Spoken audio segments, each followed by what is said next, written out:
ایک اور واقعہ حضرت عمر ابن خطاب رضی اللہ عنہ، دریائے نیل کا پانی جب سوکھ گیا تو دریائے نیل کا پانی جب سوکھا تو وہاں کے لوگوں کا عقیدہ یہ تھا کہ جب تک اس دریا کے اندر کسی نوجوان لڑکی کو سجا دھجا کے دلہن بنا کر جب تک کسی دریا میں بلی نہ دی جائے، جب تک دریا کا پانی جاری نہیں ہوتا۔ عمر ابن خطاب رضی اللہ عنہ تک جب یہ بات پہنچی، فرمایا اس لڑکی کو کہاں لے جا رہے ہو؟ فرمایا کہ اس کو دریائے نیل میں جا کے ڈبائیں گے۔ دریائے نیل کا پانی سوکھ چکا ہے، اس کے بعد دریائے نیل کا پانی پھر سے جاری ہوگا اور ہم سب سیراب ہوں گے، اس وجہ سے اس لڑکی کو تیار کر کے لے جا رہے ہیں۔ عمر ابن خطاب رضی اللہ عنہ نے فرمایا اس لڑکی کو گھر لے کر جاؤ، اس میں اس لڑکی کا کیا قصور ہے؟ اس میں اس لڑکی کا کیا قصور ہے؟ اور ایک پرچہ منگایا، اس پرچے پہ دریائے نیل کے نام خط لکھا۔ کوئی انسان نہیں ہے، کوئی اقتدار کا مالک نہیں ہے، کوئی کہیں کی حکومت کا مالک نہیں، بلکہ ڈائریکٹ دریا کے نام خط لکھا۔ پرچے پہ لکھا کہ اے دریائے نیل سن، کیا لکھا؟ اے دریائے نیل سن، اگر تو اللہ کے حکم سے بہتی ہے تو بہتی رہنا، اگر تو اللہ کے حکم سے بہتی رہتی ہے تو بہتے رہنا، اور اگر اپنی مرضی سے بہتی ہے تو رک جانا۔ میں اللہ سے دعا کروں گا کہ اللہ تجھے سکھا دے، میرا اللہ محتاج نہیں ہے پانی پلانے کے لیے تیرا۔ میں یہ پرچہ لے جا کے دریائے نیل میں ڈال دو۔ عمر رضی اللہ عنہ کا پرچہ دریائے نیل میں جو ڈالا گیا وہ ایسے جاری اور ساری ہو گئی کہ قیامت تک اب کبھی نہیں سوکھے گی۔ ہاں میرے عزیز ساتھی، یہ ایمان تھا، یہ قرآن نے کہا هو الذی خلق لکم ما فی الارض جميعا، بڑا اہم جملہ کہہ رہا ہوں، فرمایا ہم نے ساری چیزوں کو تمہارے لیے پیدا فرمایا، تم اپنے آپ کو حوالے کر دو اپنے خدا کے، پھر خدا حوالے کر دے گا تمہارے یہ ساری طاقتوں کو۔ ہاں میرے عزیز ساتھی، روم سے ایک شخص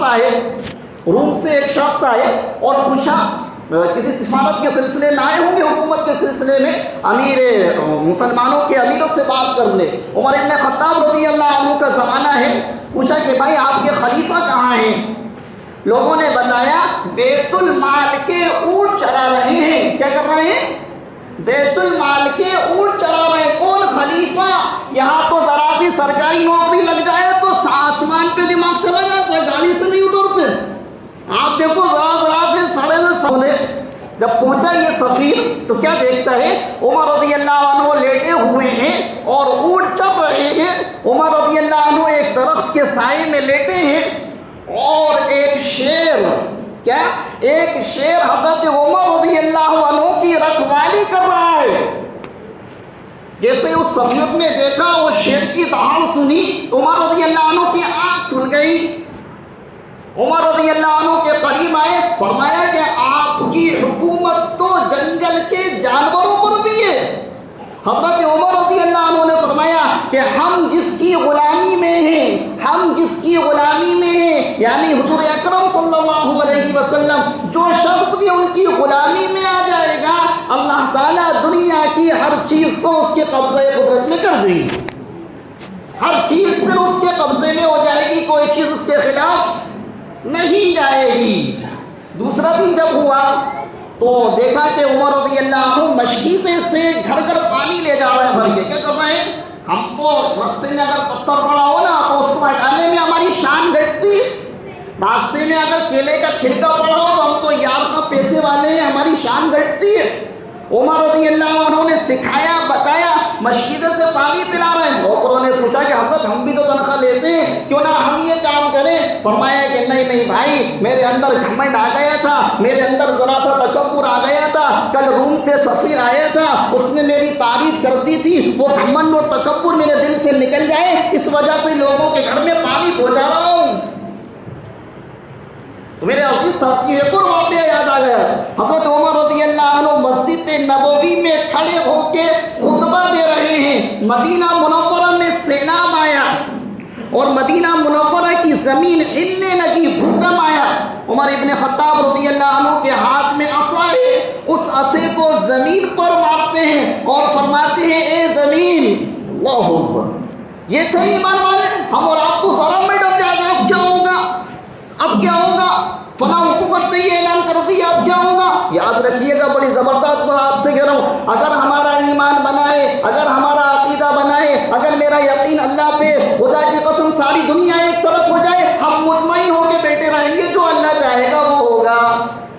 اور جس کا عقیدہ نہیں بنا، جس کا ایمان نہیں بنا، جس کا دل اندر سے کمزور ہے، اللہ پہ بھروسہ مکمل صحابہ والا نہیں ہے، ڈرے گا وہی، گھبرائے گا وہی، خوف اسی کو آئے گا، اسی کو فکر ہوگی اپنے بیوی بچوں کی مال و دولت. اب جب زمین ہلی تو اپنا عصا زمین پہ مارتے ہیں اور فرماتے ہیں کہ اے زمین رک، اے زمین رک جا. اگر عمر نے تیرے اوپر انصاف نہیں کیا تو تجھے ہلنے کا حق ہے.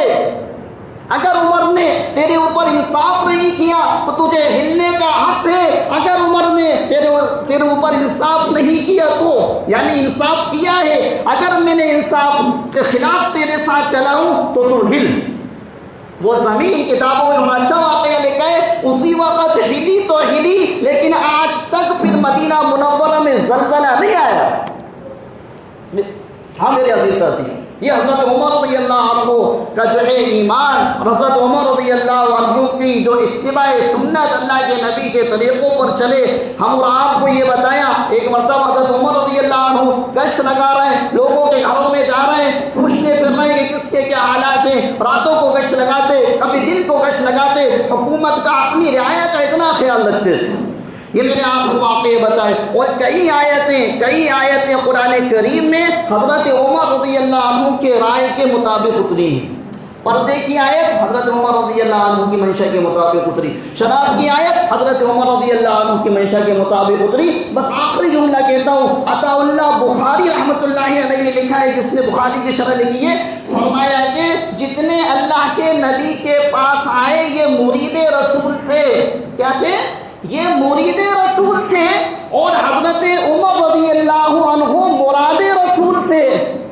یعنی مرید رسول جو اللہ کے نبی کے پاس آئے سیکھنے کے لیے، مراد رسول جس کو اللہ کے نبی خود مانگے، دعا مانگی، اللہم کعبے کا غلاف پکڑ کے، روایتوں میں کعبے کا غلاف پکڑا اللہ کے نبی نے فرمایا، اللہم اعز الاسلام باسلام عمر بن خطاب. یہ دعا مانگی، اے اللہ اسلام کو عزت عطا فرما عمر ابن خطاب کے ذریعے سے.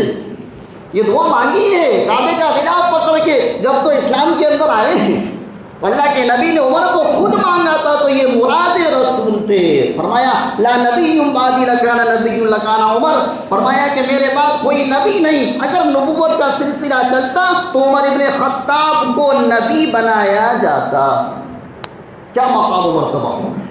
میرے عزیز ساتھیوں، ایمان افروز واقعات میں نے آپ کے سامنے بتائے. ہم اور آپ کو اللہ تعالیٰ صحابہ کی اقتداء کرنے کی توفیق عطا فرمائے. انہیں سننے میں جو